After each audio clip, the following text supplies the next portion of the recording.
Jadi benda tu terngiang-ngiang dalam pemikiran saya bila saya cerita tadi saya pergi 2 surah kan. Tak ada beza, yang beza adalah karakter ni ada juga tempat ni pun, karakter ni pun ada juga tempat ni.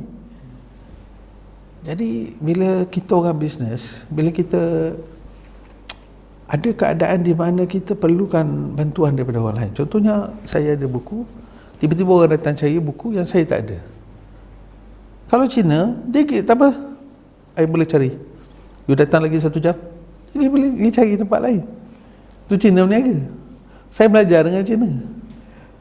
Pergi cari, dapat sikit pun tak apa, asal customer kita tak lagi. The moment dia pergi je tempat lain, dia tengok, kedai ni besar lagi lah, memang tak datang dah tempat kita.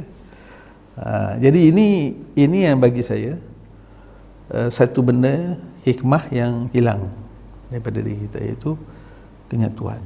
Katakan wa'tasimu bihablillah jami'ah wa la tafarraqu. Jadi itu yang saya rasa kita kena segera correct ni dalam masyarakat kita. Dan sebab benda ni bukan saja berlaku di dalam harakah dakwah, dalam tarekah pun ada, dalam segala-gala ada. Dan yang paling dahsyat sekali ni adalah dari sudut bangsa kita Melayu. Maknanya dalam politik, dalam siasat pun sama. Maknanya keupayaan untuk mencari titik-titik bersamaan.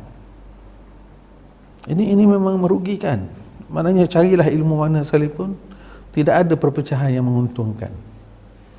Apatah lagi kalau tidak ada sebab-sebab yang syar'i.